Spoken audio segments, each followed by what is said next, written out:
Espero les haya ido muy bien, que hayan finalizado todo. Am,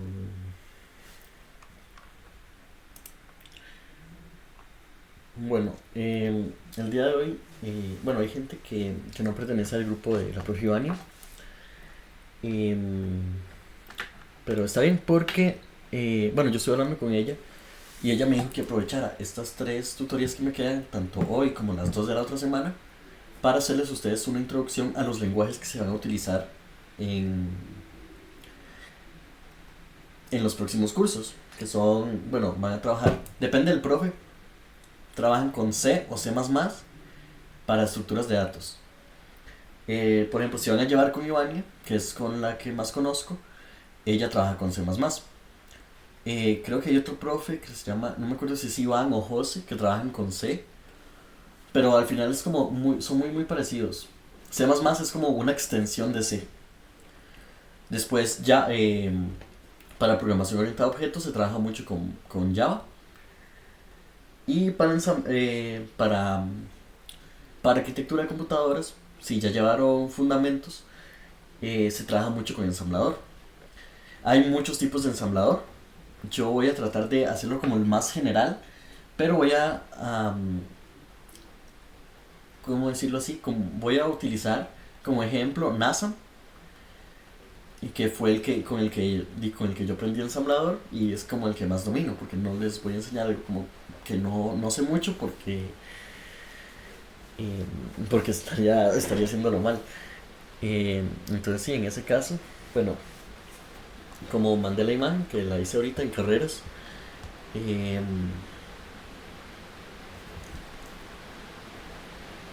vamos a trabajar con C++. Va a ser una introducción muy teórica, pero si ustedes quieren podemos hacer algo práctico. Entonces voy a empezar. Voy primero a abrir la presentación para que me digan si ven bien. Voy a compartirles.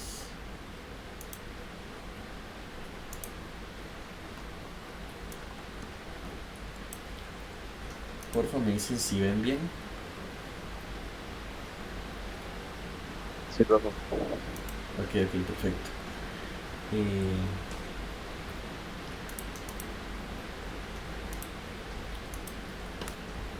bueno, primero tenemos los contenidos, que bueno, es algo normal, que es la introducción a C++, la instalación de cómo lo vamos a instalar, si quieren lo pueden ir haciendo. Después tenemos el primer programa, que va a ser un hola mundo, como en todo lo que vayan a programar siempre, su primer programa va a ser un hola mundo. Después vamos a tener los tipos de datos más comunes en C++, que son muy similares a los de Python, pero hay diferencias. ¿Por qué? Porque Python es un lenguaje no tipado, o sea, los datos son mutables, pueden cambiar de tipo de dato, perdón. O sea, ustedes tienen una variable nombre.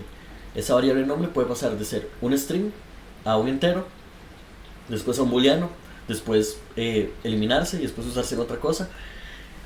En todos bueno, no en todos, en C y en C++, en Java y bueno, en estos que vamos a ver ahorita, bueno, ahora y el lunes, que son C++ y Java, se usan tipados.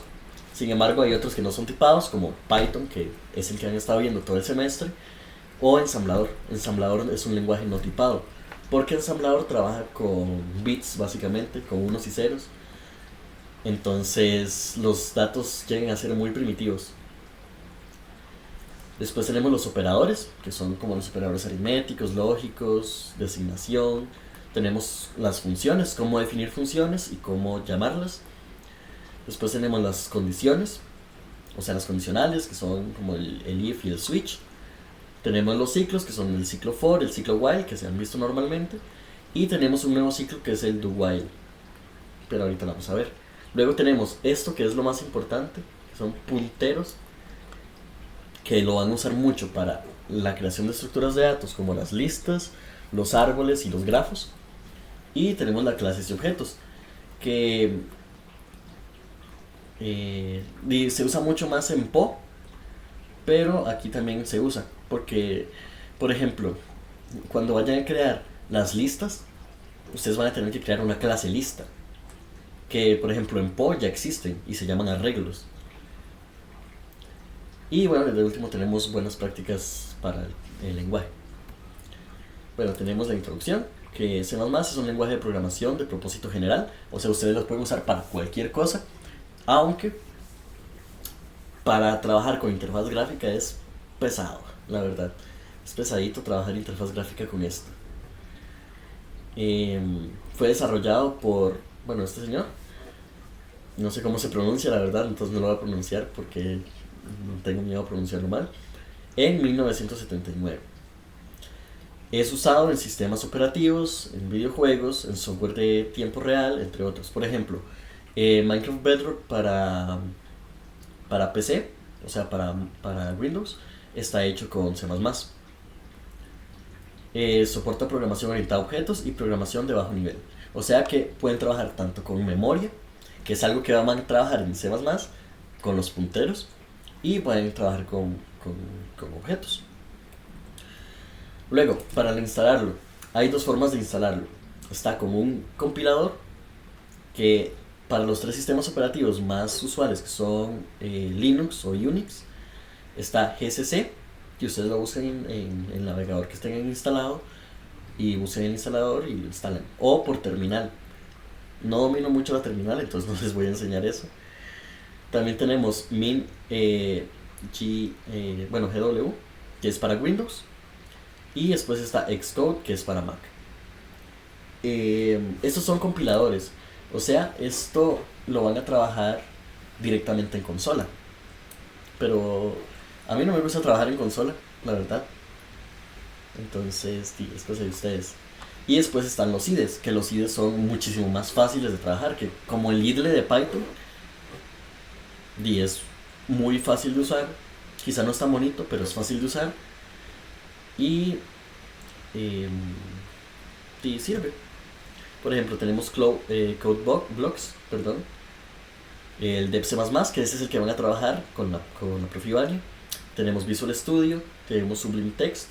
Este Sublime Text yo lo usé mucho para ensamblador, este Sublime Text. Bueno, es que yo trabajé en ensamblador en Linux, entonces no había muchos IDEs, el Visual Studio estaba muy mal optimizado, entonces este era muy bueno. Y por último tenemos el Visual Studio Code. Estos son diferentes. El Visual Studio es el que hice normalmente como Visual Studio 2013, 2023, algo así. Y después está el Visual Studio Code. Entre estos dos, yo prefiero el Visual Studio. ¿Por qué? Porque este trae un soporte para interfaces gráficas en C++. Algo que el Visual Studio Code, o sea, hay que instalar muchas extensiones y todo, pero es mejor el Visual Studio. Con la profe van a trabajar con el Dev C++. Los primeros dos proyectos, el tercero lo van a trabajar con Visual Studio. Esto chicos, lo que me refiero con trabajarlo con la profe es con la profe Ivani, porque yo soy como enfocado en ella.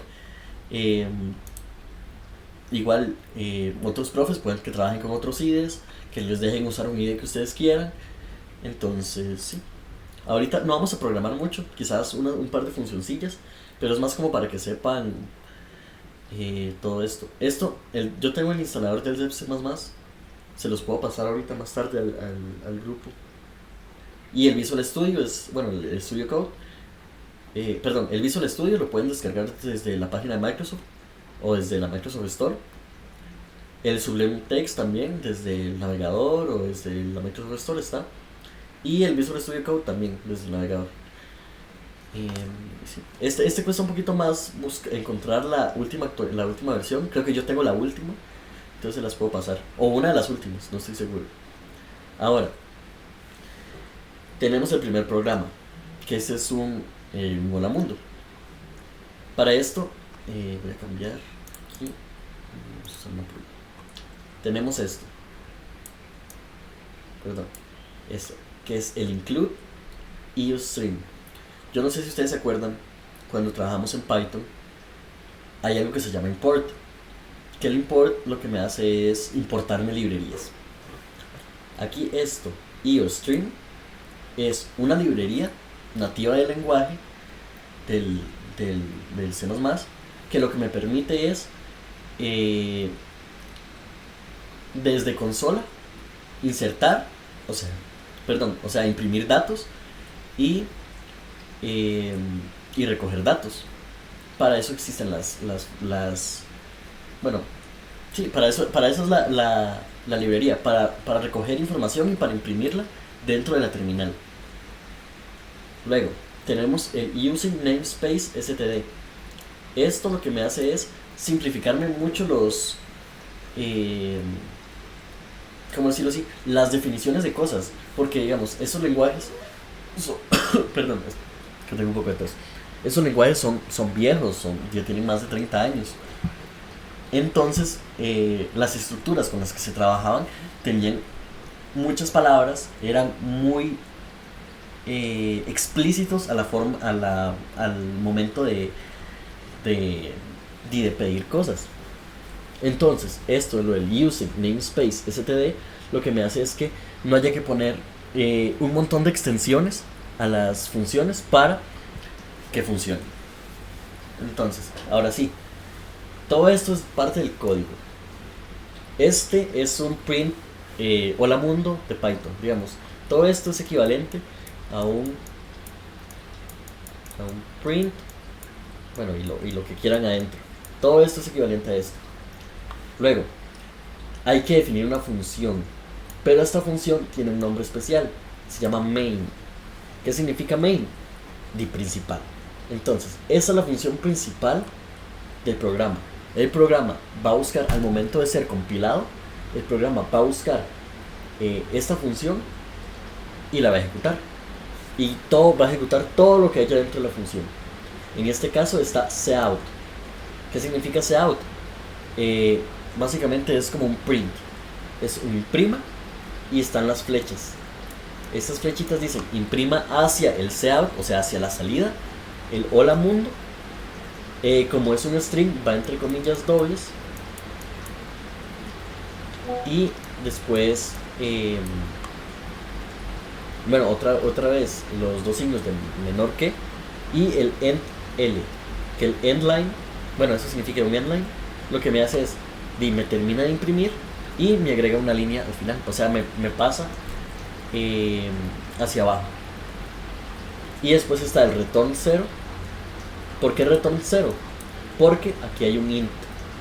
La función principal tiene que retornarle un entero, pero como yo no necesito nada de este valor, el entero que es más pequeño, ocupa menos memoria y es más eficiente, bueno, no es más eficiente, pero en usos de memoria es el 0, porque literalmente es la nada. ¿Ven? Y aquí indica, el return 0 indica el fin del programa. No sé si tienen dudas de esto, chicos, cómo funciona esta estructura de este primer programa.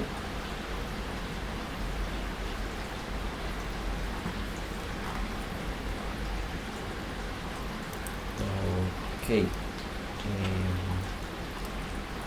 Bien, entonces, bueno, voy a pasar al siguiente, que son los tipos de datos. Para esto, como les había dicho, C++ es un lenguaje tipado, o sea, tiene tipos de datos. Tenemos los tipos de datos enteros, los decimales, los caracteres, los booleanos y los string. Tenemos más tipos de datos, pero son construidos, o sea, ustedes cuando crean una clase, ustedes pueden construir un nuevo tipo de dato, como el que ustedes quieran.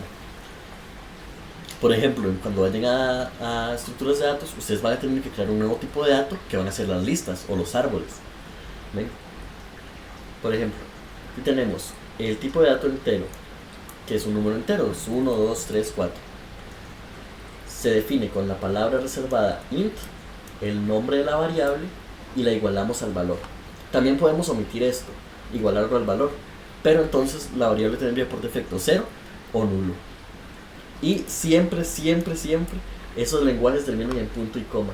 Cada línea de código tiene que terminar en punto y coma. Luego tenemos para números decimales, que está el float. Bueno, el float que se hace igual, float nombre es igual al valor, punto y coma, o double es igual a nombre, double nombre es igual al valor.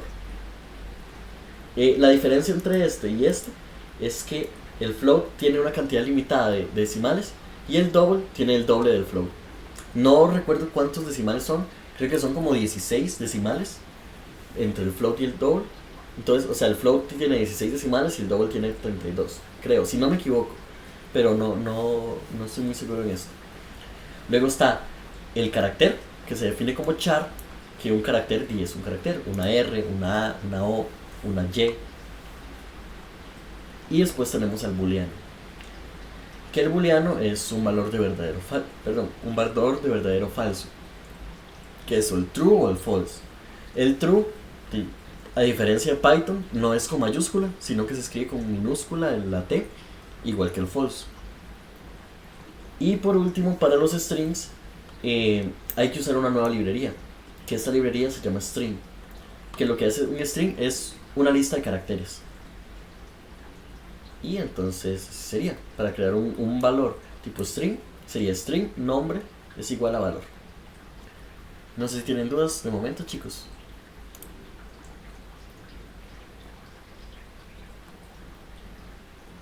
Ok. Asumo que no. Bueno, luego tenemos los operadores. Tenemos los operadores aritméticos, que son los que hemos visto en Python. Son iguales literalmente. Está el más, el igual, el más, el menos, la multiplicación, la división y el resto. A diferencia de Python, aquí no existe la potencia, que es con asterisco, asterisco y la potencia. Eso ya no existe. Ni la división entera. Aquí, la división normal.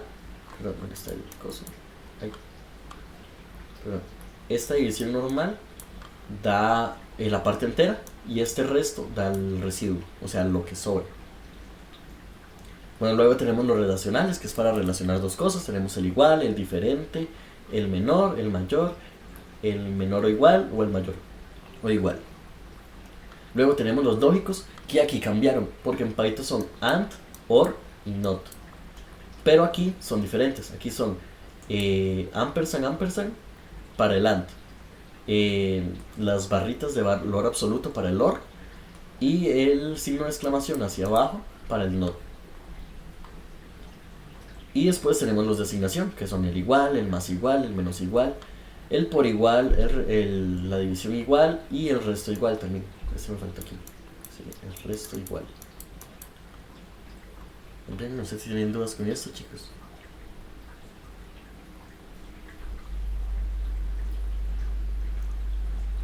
Bien. Luego, tenemos para definir funciones, que esto es como muy importante ya. A diferencia en Python, aquí no se usa la palabra reservada def. Dentro de la raíz del programa, fuera del main o dentro del main si quieren también, porque se pueden hacer funciones anidadas, pero es mejor, bueno, dependiendo, porque si ustedes están creando un nuevo objeto o una nueva clase, es bueno que los métodos todos estén dentro del main, pero si no, es bueno que estén afuera. Por ejemplo, aquí tenemos una función que me va a sumar. La función tiene un tipo de dato, un int. Hay otro tipo de dato que se llama void, que es vacío, o sea, nada, literalmente nada. En este caso, solamente tendría que haber un retorno. Pero no estamos usando eso, entonces voy a quitarlo. Bien, entonces para definir una función hay que ponerle un tipo de dato. En este caso, esta función sumar, porque me va a sumar, es un tipo de dato entero. Porque yo estoy sumando dos números enteros, me va a dar por resultado un número entero. La función va a tener este nombre y va a recibir estos parámetros. Los parámetros deben estar inicializados dentro de la estructura de la función. Por ejemplo, aquí tengo int a, o sea, voy a recibir un entero a y, coma, voy a recibir un entero b. Y luego vienen las llaves. Las llaves son muy importantes porque todo lo que esté dentro de las llaves me va a decir qué va a hacer esa función. Y después tengo el return del valor que voy a retornar. Aquí igual aquí puedo hacer literalmente todo lo que quiero. Puedo hacer que, no sé, una función que me retorne una lista, que me cree un árbol, no sé, o sea, hay muchas posibilidades para meter dentro de una función. Ya ustedes saben cómo funciona. Y bueno, y después viene el retorno del valor.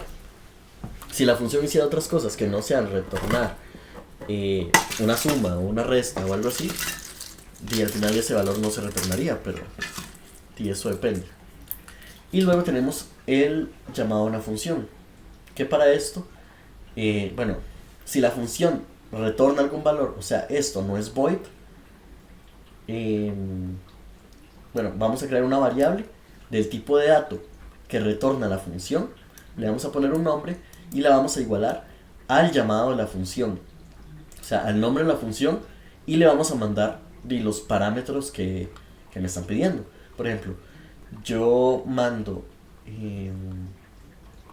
a llamar el resultado, que va a ser un entero, va a ser igual al llamado de la función sumar, que le voy a llamar 5, le voy a mandar 5 y 3. Entonces yo llamo a la función acá, llega aquí, verifica los datos, si ambos son enteros, bien, hace retorno, retorna, y verifica por último aquí si el resultado está bien. En caso de que algo de aquí falle, que aquí se manden datos que no sean enteros, o que aquí haya un retorno de que no sea entero, o que aquí haya un retorno de que no sea entero, me va a tirar un error. Me va a tirar un error en consola y va a parar el programa completamente. No como en Python a veces que si había un error se podía pasar, porque esto es compilado. Apenas haya un error de compilación, o sea, al momento de cargar el programa, se va a se va a detener. En caso de que no, va a seguir funcionando normal. Pero si hay un error, va a parar.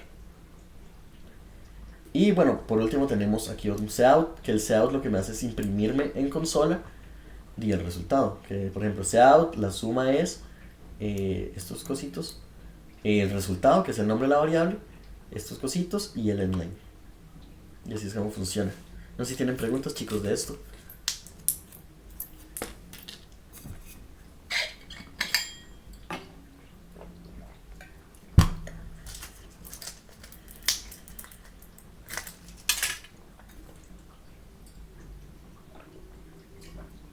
Ok, dame un momento que me estoy tomando unas pastillas porque tengo un poco engripado.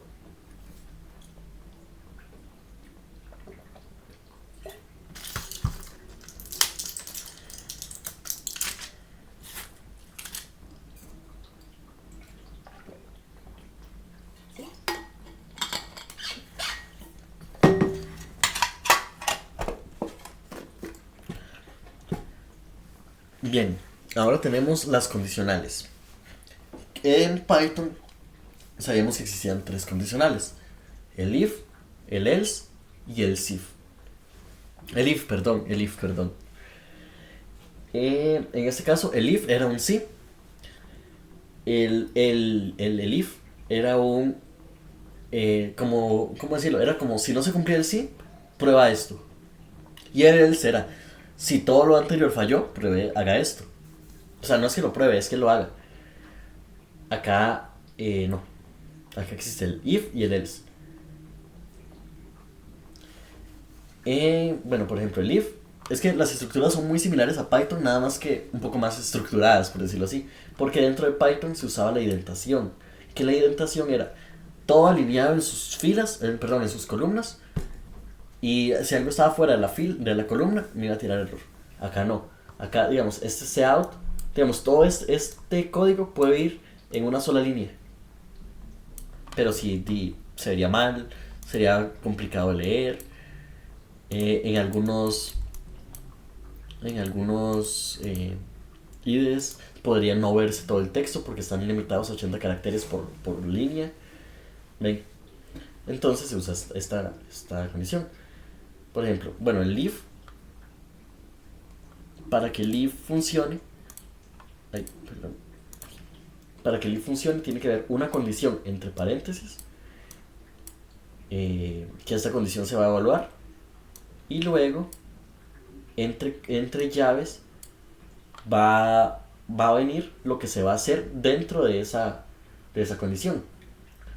Luego tenemos el else, va a ser o lo contrario, no lo contrario, sino en el caso de que el if no se cumpla, voy a hacer esto.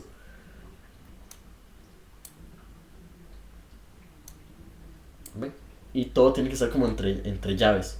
Cada bloque de código que pertenezca a una sentencia, a una condicional, a un ciclo o algo, a una función, tiene que ir entre llaves. Porque si esas llaves no existen, me va a tirar error.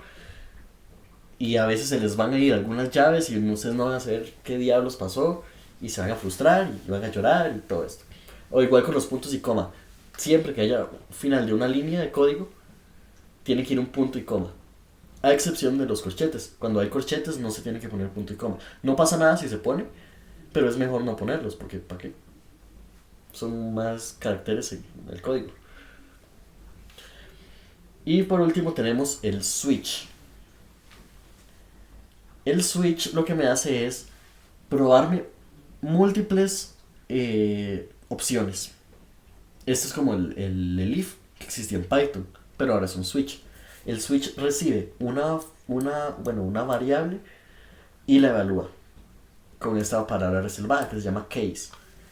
Y obviamente la variable tiene que ser un entero. Sí o sí tiene que ser entero. No puede ser ni string, ni booleano, ni nada más. Tiene que ser entero.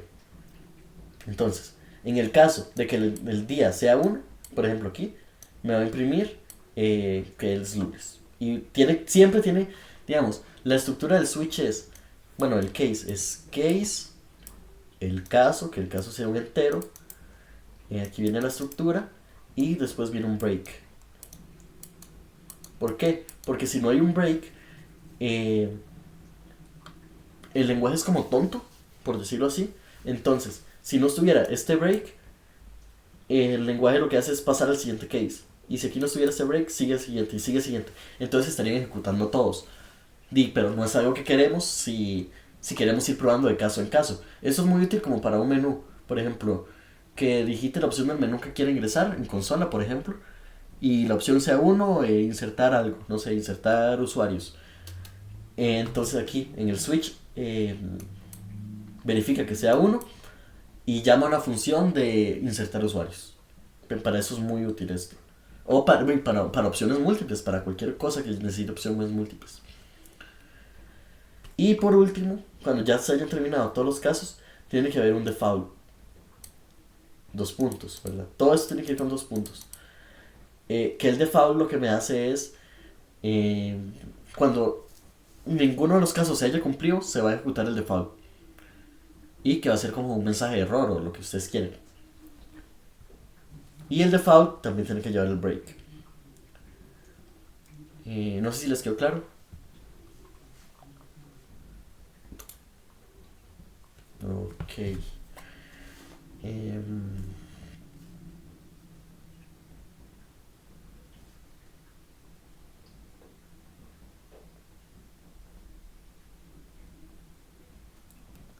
Bien. Bueno, ahora vamos con los ciclos. Tenemos el ciclo for. Que el ciclo for está... bueno, aquí. Bueno, aquí está la condición, perdón. Primero empieza la condición. Luego viene... No, perdón. Primero es la definición de la variable que se va a utilizar para evaluar el ciclo. En este caso una i. Aquí una i va a ser un entero que va a empezar en 0. Luego viene punto y coma. Luego viene la condición. Que la condición es... Bueno, en este caso, mientras que el i sea menor a 5, voy a hacer lo siguiente. Y por último, el tercer parámetro que viene acá es el incremento del i. Bueno, de la variable que se esté ejecutando. En este caso, como es una i, voy a poner una i. Pero también esto podría ser menos menos o por 2 o algo así hasta que se cumpla la condición. Luego, entre llaves, viene lo que va a ejecutar el ciclo y se cierran llaves. Luego viene el while, que el while, para el while tengo que definir la variable antes de iniciar el while. En este caso la estoy iniciando una variable entera i igual a 0 fuera del while. Luego dentro del while dentro de los paréntesis le pongo la condición, en este caso que el i sea menor a 5, y entre llaves le pongo lo que va a ejecutar, que es out it, o sea que va a contar de 1 a 5, y después voy a aumentar el i en 1. Esto de más es para aumentar el i en 1. Y por último tenemos el do while, que el do while es un ciclo que primero se ejecuta y después verifica la condición. O sea, es como un while al revés. Por ejemplo, esto es hacer mientras, y este es mientras, y este es para. Entonces primero tenemos que definir la variable, que es un int i igual a 0. Llega aquí y do va a imprimir el i, va a aumentar el i, y eso se va a repetir mientras que el i sea menor a 5. Y así está de fácil, no es tan complicado. No sé si tienen dudas con este do while, que es como lo más nuevo que pueden ver. Realmente la vara de aprender lenguajes nuevos no es la estructura, o sea, no es como las estructuras que existen, los ciclos, los condicionales, los tipos de datos, porque eso se repite en todos los lenguajes, todo es prácticamente lo mismo. Lo que pasa es, lo diferente es la sintaxis. Por ejemplo, ahorita el lunes vamos a tener una de Java, pero Java es muy similar a C++. ¿Por qué? Porque C++ es como, por decirlo así, el padre o la madre de Java. De Java se basaron para C++. Mucha gente dice que para Java fue construido quitándole lo feo a C++. Que lo feo son los punteros, que es lo que vamos a ver ahorita. Bueno, tenemos clases y objetos, que esto también les va a servir para cuando tengan que crear las listas. Por ejemplo, para crear una clase, usamos la palabra class, le ponemos un nombre, llenamos los paréntesis, tenemos aquí hay una palabra que se llama public y hay otra que se llama private.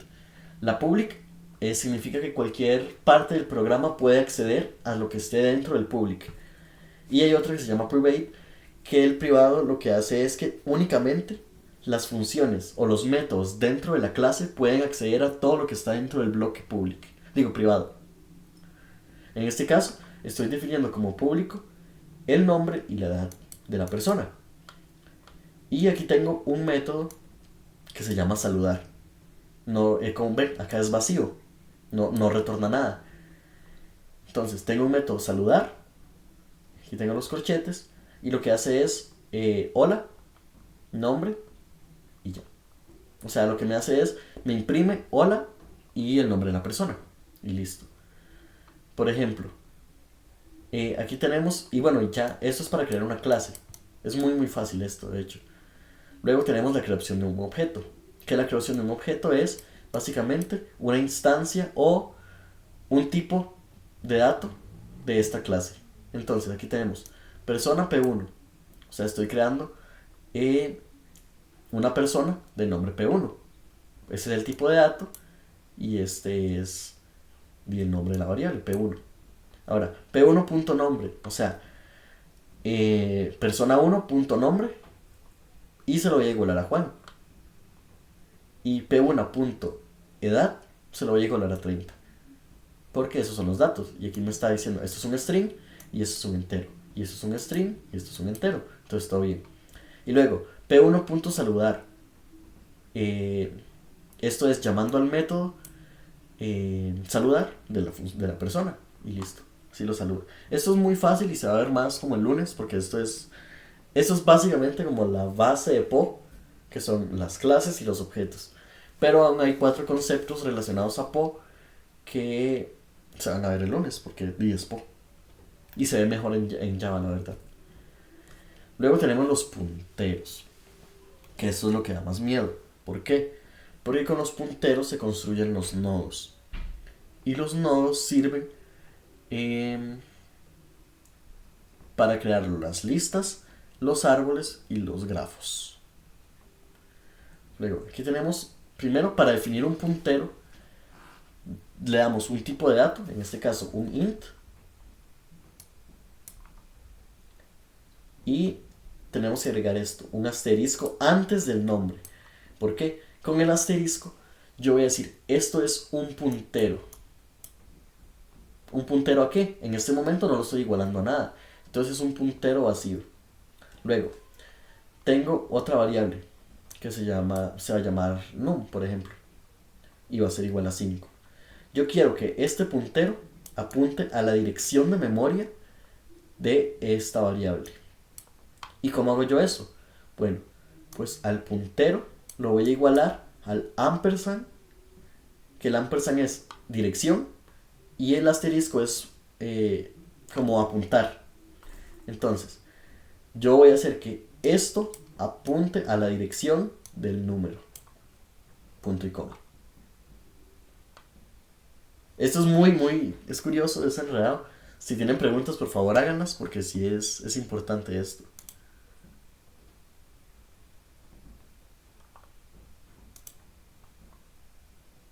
Ok.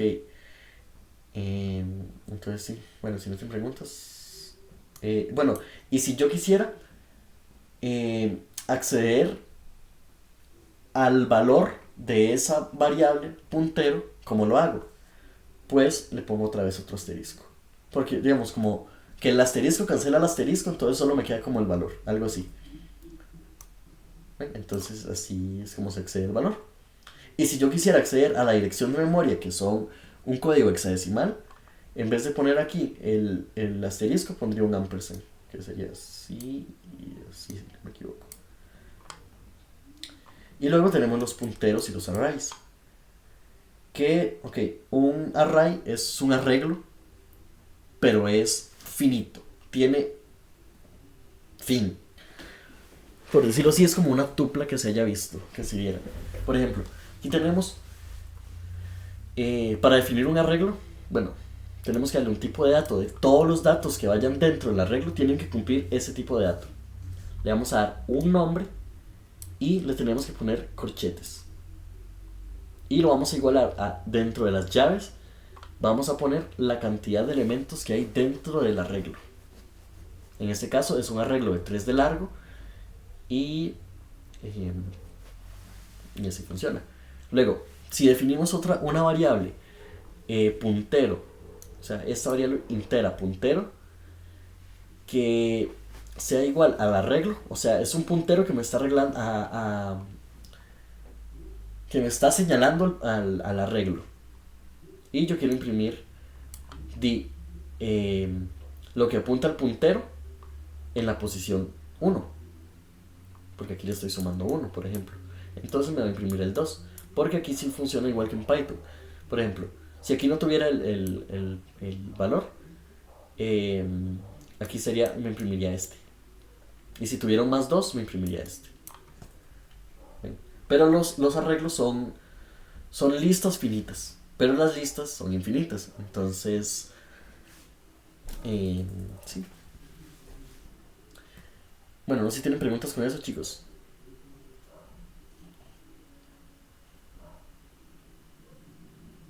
Ok.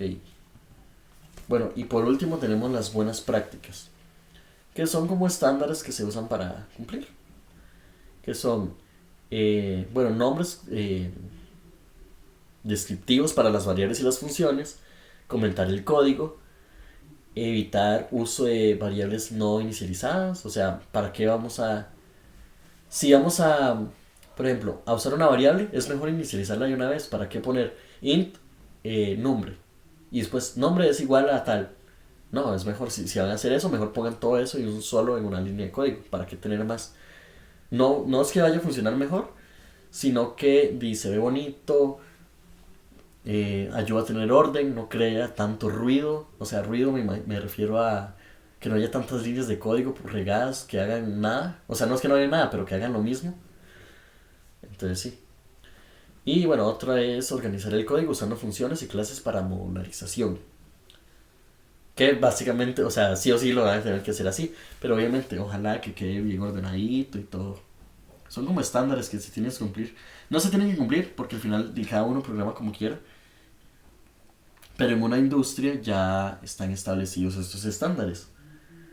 Que no son obligatorios, como he dicho. Pero si la mayoría de gente los cumple y ustedes no lo cumplen y llegan a una empresa y ustedes son los únicos que no cumplen eso y no saben qué está pasando, van a quedar mal parados.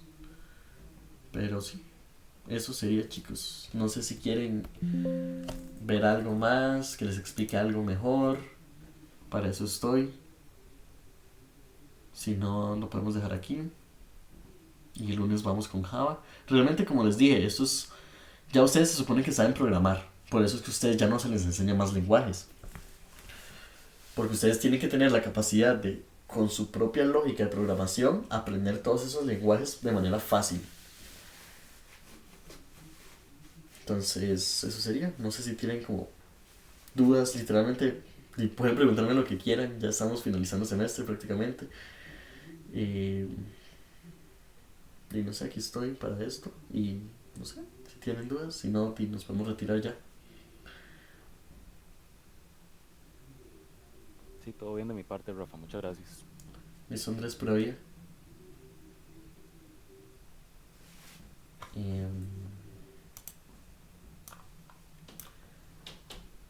y no, chicos, Y Rafa, entonces. personalmente todo bien, pero ¿será que puedes pasar lo de lo que dijiste de Dev C++? Ah, sí, claro, se los voy a pasar. Ok, bueno, Y, bueno, chicos, si nadie más tiene preguntas, entonces podemos dejarlo hasta aquí. Muchas gracias por participar y éxitos en lo que queda de semestre. bueno, Rafa, gracias. Bueno, chicos, hasta Rafa, luego. gracias. Muchas Pura vida. gracias, man, El, por el libro.